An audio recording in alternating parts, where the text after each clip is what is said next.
제가 오늘 주일학교 어린이들에게 이런 질문을 했습니다. 여러분, 성경은 몇 권으로 되어 있어요? 그러니까 아이들이 66권이라고 말을 합니다. 구약은 39권, 신약은 27권, 그래서 66권이라고 말을 하는 겁니다. 그런데 이 질문을 신학교에서 교수님이 신학생에게 했습니다. 성경은 몇 권으로 되어 있습니까? 아마 이걸 모르는 신학생은 없을 것입니다. 한 신학생이 교수님에게 66권으로 되어 있는데요, 이렇게 말을 했습니다. 그때 교수님이 성경책을 보여주면서 다시 물었습니다. 성경은 몇 권으로 되어 있습니까? 의도를 알았는지 교수님에게 신학생들이 이렇게 대답했다고 합니다. 한 권으로 되어 있습니다. 그래서 교수님이 네, 성경은 66권으로 되어 있지만 또 한 권으로 되어 있습니다. 이렇게 말을 했다라는 이야기를 들었습니다. 성경에는 많은 저자가 있습니다. 그 글들이 모아져서 한 권의 성경을 이루고 있습니다.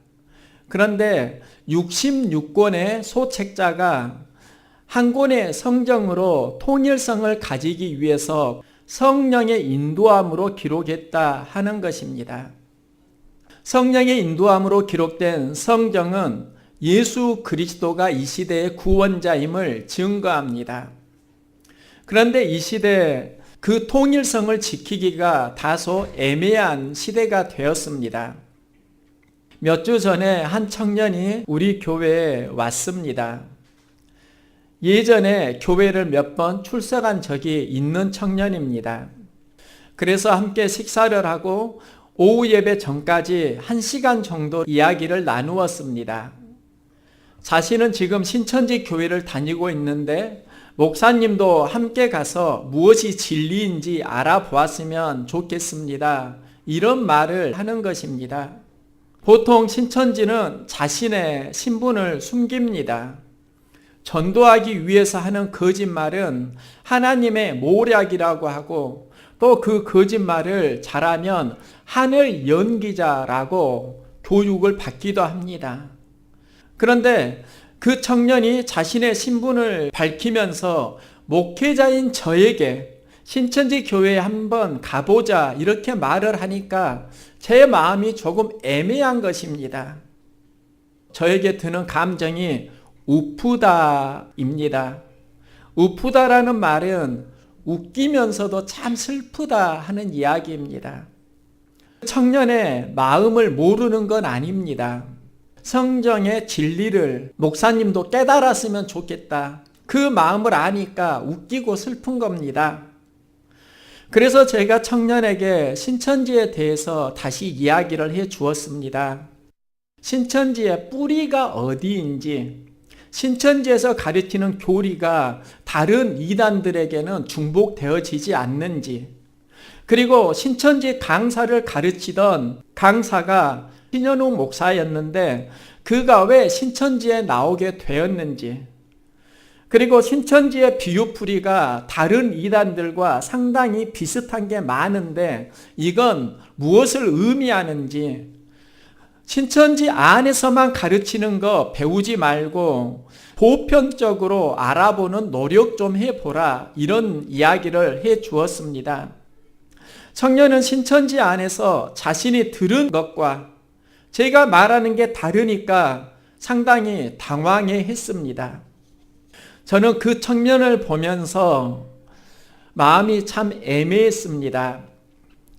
성경을 몇 달간 공부하고 10여 년 신학을 한 저에게 성경 공부를 해서 진리를 깨달아야 한다고 신천지 교회에 가보자고 하니까 그 마음이 신학을 전공한 저에게 참 애매한 것입니다. 그런데 이건 분명했습니다. 청년이 왜 나를 찾아왔을까? 자신이 아는 성경의 진리를 목사인 저는 모르는 것 같으니까 그걸 알려주고 싶은 것입니다. 그리고 그 청년이 목사를 바라보는 안타까운 마음은 진실입니다. 그런데 그 청년이 모르는 게 있습니다. 성경으로 공부하니까 말씀을 배운 것 같지만 어떤 의도를 가지고 가르치느냐에 따라서 전혀 다른 결론을 낼 수도 있다 하는 것입니다. 그런데 그 청년은 가르치는 이의 의도가 무엇인지, 그리고 성경을 어떻게 비틀고 있는지 그걸 발견할 능력이 없는 것입니다. 다른 의도를 가지고 가르치는 그것만을 배우니까 전혀 다른 길로 가고 있는 것입니다. 우리는 예수 그리스도를 통한 구원을 분명히 알아야 합니다. 구약은 하나님의 천지 창조로 시작됩니다.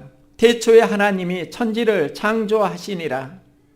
천지 창조의 도구가 하나님의 말씀입니다. 빛이 있으라 하시니 빛이 생겼습니다. 하나님이 말씀으로 천지를 창조하셨는데 인류에게 죄가 들어오고 그 죄의 싹스로 사망이 임합니다. 하나님은 인간에게 허락하신 축복을 다시 회복하길 원하시고 이 회복하는 이야기가 바로 예수 그리스도의 사건이고 신약의 이야기입니다. 구약은 태초에 하나님이 천지를 창조하시니라 이렇게 시작하는데, 신약은 아브라함과 다윗의 자손 예수 그리스도의 세계라, 예수 그리스도의 계보라 이렇게 시작합니다. 이전에 개역 한글은 세계로 시작했는데 개역 개정으로 바뀌면서 예수 그리스도의 계보로 바뀌었습니다. 그런데 이 계보의 헬라어 언어가 비빌로스 게네세우스입니다. 게네세우스에서 영어 제네시스가 나오게 되고 이 제네시스가 우리가 말하는 창세기를 말합니다. 구약은 하나님의 천지 창조를 말한다고 하면 신약은 예수님을 통해서 열어가는 하나님 나라의 비전입니다. 그래서 요한복음 1장은 태초에 말씀이 계셨고 또 이 말씀이 육신을 입고 이 땅에 오셨는데 그분이 예수님이다, 이걸 분명히 말씀합니다. 우리는 성경을 통해서 하나님의 마음을 알아야 합니다. 하나님의 마음을 알려고 하면 예수님이 누구인가, 예수 그리스도를 정확하게 이해를 해야 합니다. 성경은 예수님의 탄생을 기록합니다. 예수 그리스도의 나심은 이러하니라. 그의 어머니 마리아가 요셉과 약혼하고 동거하기 전에 성령으로 잉태된 것이 나타났더니, 예수님은 마리아라는 여인을 통해서 성령으로 잉태되었습니다. 성령의 씨가 마리아의 태 안에 들어가서 예수님이 태어난 것입니다. 예수님의 탄생에 특별함이 있는데 마리아의 태 속에 성령의 씨앗이 들어갔다 하는 것입니다. 예수님은 마리아에게 태어나서 말씀이 되는 것이 아니라 마리아의 태 속에 성령의 씨앗이 들어가니까 이 세상에 말씀으로 오시는 분이 됩니다. 육신의 탄생이 성령의 조명을 받으니까 말이 아니라 말씀이 되고 성경이 이루어집니다. 우리가 성경을 이해하는데 이게 굉장히 중요한 연결점입니다. 예수님이 이 땅에 오셨지만 성령으로 잉태함을 받으니까 말씀이 되는 것처럼 우리의 삶이 누구의 인도를 받느냐에 따라서 존재 가치가 달라진다는 것입니다. 우리가 성경을 이해할 때 누구의 인도함을 받느냐, 이게 중요합니다. 성경에 수많은 저자들이 있습니다. 성경의 저자는 분명 사람입니다. 그런데 통일성을 가지는 이유는 그들이 모두 다 하나님의 감동을 받고 성령의 인도하심을 받았기 때문입니다. 이것을 신학적 용어로 성령의 조명이라고 합니다. 그런데 사사로운 의도를 가지고 성경을 풀이하고 그러면서 자신을 신격화시키는 일들이 많이 일어나고 있습니다. 이 시대는 성경으로 속이고 성경을 통해서 속는 세상이 되었다 하는 것입니다. 이걸 우리가 어떻게 극복할 것인가? 성령의 인도하심을 받는 것입니다. 요한복음 14장에 성령의 다른 이름 보혜사가 나옵니다. 보혜사는 은혜로 보호하고 가르치는 스승이다, 이런 의미를 가지고 있습니다. 그런데 보혜사라는 말은 중국의 한자음을 차용한 것이고 본래 성령의 의미는 헬라어 언어가 파라클레토스입니다.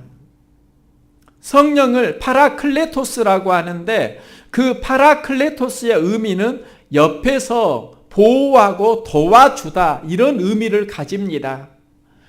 성경을 가르치는 스승의 의미가 아니라 말씀을 온전히 이해하도록 도와주는 분이 성령님입니다. 그런데 성령의 역사인지 아닌지 구별할 수 있는 방법은 누구를 강조하는가? 이걸 보면 알 수 있습니다. 성령을 받은 제자들에게 일어났던 일이 바로 예수 그리스도를 강화시키는 일입니다. 요한복음 14장에 예수님이 말씀하는데요. 보혜사 곧 아버지께서 내 이름으로 보내실 성령, 그가 너희에게 모든 것을 가르치시고 내가 너희에게 모든 것을 생각나게 하시리라 말씀합니다. 그런데 이때 보내기로 하셨던 그 성령이 내가 너희에게 말한 모든 것을 생각나게 하시리라. 그 당시 너희들은 제자들을 말합니다. 성령이 제자들에게 임했고 어느 한 명이 아니라 그 당시에는 제자들에게, 그리고 오늘날은 예수를 믿는 우리 모두에게 임합니다. 성령이 임하면 우리 안에 살아나는 고백이 있습니다. 오순절 마가의 다락방에서 제자들이 기도하고 성령을 받는데, 성령을 받고 베드로가 했던 메시지가 누구든지 주의 이름을 부르는 자는 구원을 얻으리라. 주의 이름을 부르면 구원을 받는다는 선포입니다. 여기에서 주의 이름이 예수님이고 4장에서는 이것을 좀 더 견고하게 합니다. 다른 이로서는 구원을 얻을 수 없나니 천하 인간의 구원을 얻을 만한 다른 이름을 우리에게 주신 일이 없음이니라. 예수 구원의 절대성은 성령의 인도가 있을 때 고백이 되어집니다. 그래서 우리가 예수님 잘 믿고 신앙생활 잘 하려고 하면 성령의 인도하심, 성령의 조명을 받아야 합니다. 그리고 성령의 사역에서 예수 그리스도를 통한 구원 선포입니다. 우리도 신앙생활 잘 하려고 하면 성령의 조명을 받아야 하고 예수 그리스도를 통한 구원의 절대성을 지켜가야 합니다. 그런데 이 시대에 이 선포가 흐려지고 있습니다. 성경을 보면은 구원으로 인도하는 여러 시작점들이 있습니다. 노아 때는 죄가 관영해서 하나님이 물로 심판하시고 노아를 통해서 새로운 역사를 시작하십니다. 우상이 많아질 때 아브람을 택해서 또 믿음의 새로운 역사를 써 가십니다. 이스라엘 백성이 애굽에서 노예로 신음할 때 그들을 이끌어내고 가나안으로 이끌면서 이제 하나님의 백성으로 선택하는 그 일에 모세를, 여호수아를 사용하십니다. 시대마다 하나님께서 역사를 이루실 때 사용한 선지자들이 있습니다. 그런데 예수 그리스도는 선지자가 아니라 구원자이고 예수 그리스도를 통해서 우리의 구원이 완성된다. 이 고백을 이 시대에도 지켜가야 하는 것입니다. 시대마다 선지자가 있지만, 그리고 지금 이 시대에도 구원자가 필요하다고 말하지만 그것은 자신이 신격화의 자리에 들어가기 위한 꼼수들입니다. 이걸 분별해야 하는 것입니다. 예수님이 죄에서 죽으시고 다시 살아나시고 하늘로 승천하시고 다시 오십니다.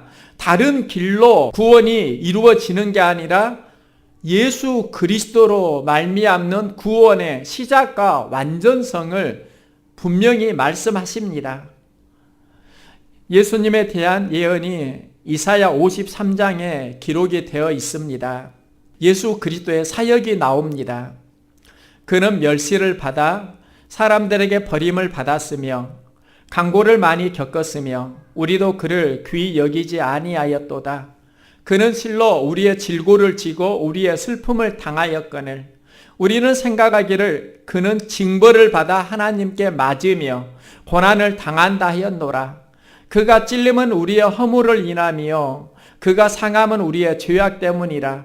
그가 징계를 받음으로 우리가 평화를 누리고 그가 채찍에 맞음으로 우리가 나음을 입었도다.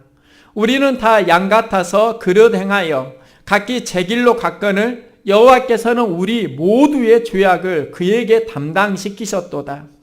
이 말씀은 우리가 많이 들은 말씀인데요. 이사야 53장의 후반부는 어떻게 끝나는가? 여호와께서 질고를 당하게 하셨은즉 그의 손으로 여호와께서 기뻐하시는 뜻을 성취하리로다. 예수님을 통해서 성취를 하신다는 이야기입니다. 예수님으로 다 이루지 못한 구원을 또 다른 구원자가 이 시대에 나타나서 구원을 완성해야 한다. 이렇게 주장하는 이유가 있는데 그것은 자신을 신격화시키기 위한 공간을 만들기 위한 꼼수인 것입니다. 그리고 수많은 사람들이 성경으로 가르치니까 그게 맞다고 속는 것입니다. 우리 그리스도인은 예수 그리스도를 통한 충분한 구원을 믿고 또 하나님 나라의 비전도 예수 그리스도를 통해서 찾아가야 합니다. 하나님이 세상을 이처럼 사랑하사 독생자를 주셨으니 이는 그를 믿는 자마다 멸망하지 않고 영생을 얻게 하려 하심이라 말씀합니다. 독생자 예수를 믿으면 구원을 약속해 주십니다. 예수님을 통해서 하나님 나라 회복을 분명히 말씀하십니다. 하나님 나라에는 하나님의 통치하심이 있습니다. 우리 집에 우리 가족이 삽니다. 우리 집에 자유롭게 들어올 수 있는 한 가지 조건은 가족입니다. 가족이 아닌 분이 잠시 머무를 수는 있지만 집 안에서 먹고 자고 항상 살 수는 없습니다. 때가 되면 다시 떠나야 합니다. 하나님 나라도 마찬가지입니다. 하나님 나라에 들어오는 조건은 예수님을 믿는 것입니다. 예수님을 영접하면 하나님의 자녀가 되고 하나님은 우리의 아버지가 됩니다. 이게 바로 임마누엘의 축복입니다. 예수님의 이름이 임마누엘입니다. 하나님은 우리와 함께 하신다. 하나님이 가족으로 초대하는 사건입니다. 우리가 이 시대에 품어야 하는 비전이 하나님과 동행하는 임마누엘의 삶입니다.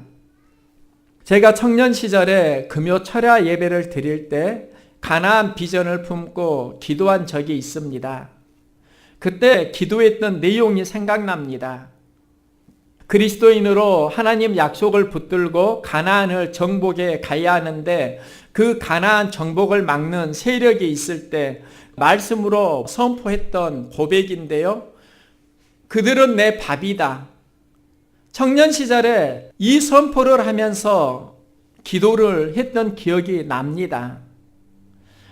하나님이 약속하신 가나안에 우리가 들어가야 하고 또 여호수아 본받아 앞으로 가세 이런 찬양도 했는데 가나안보다 이 시대에 더 중요한 하나님의 비전이 있습니다. 그 비전은 모세가 가르쳐 줍니다.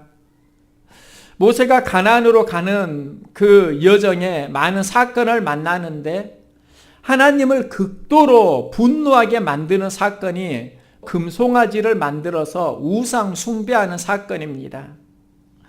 이것을 보시고 하나님이 모세에게 말씀하십니다. 너희를 적과 꿀이 흐르는 땅에 이르게 하거니와 나는 너희와 함께 올라가지 아니하리니 너희는 목이 곧은 백성인즉 내가 길에서 너희를 진멸할까 염려함이라. 내가 너희 가나안에 들어가도록 인도는 하겠지만 나는 너희와 함께 가지 않겠다. 이 말씀을 하는 것입니다.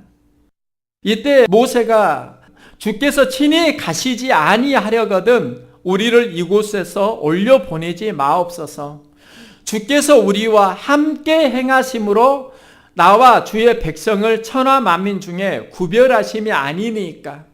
우리의 구별됨은 가나안에 들어가서 생기는 게 아니라 하나님과 동행함으로 있다는 것입니다.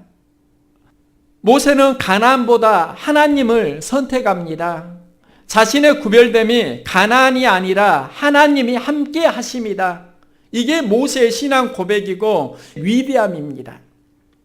죄와 허물이 있어도 하나님과 동행을 선택하니까 여기에서 하나님의 백성이 됩니다. 우리의 삶에도 허물은 있습니다. 그래도 예수 그리스도 붙들고 하나님과 동행하는 삶을 살아가시기 바랍니다. 성탄이 다가옵니다. 아기 예수 나심을 맞이할 때 구원자 예수 그리스도를 맞이하시기 바랍니다. 우리가 이 시대 예수님을 회복해야 합니다. 하나님은 말씀으로 천지를 창조하셨고 여기서 성정이 시작되어집니다. 죄로 무너진 하나님과의 관계를 회복하기 위해서 하나님은 육으로 말씀을 보내시고 그분이 바로 예수님입니다.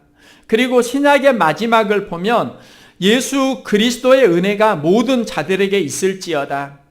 하나님의 구원하심은 예수님으로 시작되고 예수님으로 완성되고 예수님이 품었던 비전의 핵심이 하나님 나라 임마누엘 하나님입니다. 이스라엘 왕조가 다윗을 통해서 새롭게 쓰여지게 되는데요. 다윗이 골리앗 앞에서 외친 신앙 고백이 있습니다. 하나님이 나와 함께 하신다.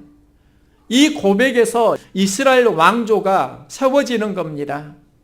예수님이 사역을 하시면서 하나님 나라를 선포하는데 예수님을 만난다는 것은 그분의 삶을 기억하고 살아간다는 겁니다.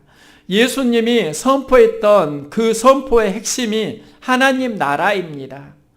하나님 우리와 함께 하신다. 임마누엘의 비전입니다. 다윗을 통해서 이스라엘 왕조가 세워지고 예수님을 통해서 하나님 나라가 이루어진다고 하면 이제 우리는 성탄을 통해서 무엇을 만나야 합니까? 하나님 나라를 이루기 위해서 하나님이 보낸 초대장이 예수 그리스도이고 예수 그리스도를 믿으면 하나님의 자녀가 되고 하나님의 자녀는 하나님 나라에서 사는 것입니다. 그리고 하나님 나라를 이루기 위해서 이제 너희는 세상의 소금과 빛의 삶을 살아가라 말씀합니다. 사역으로의 초대입니다.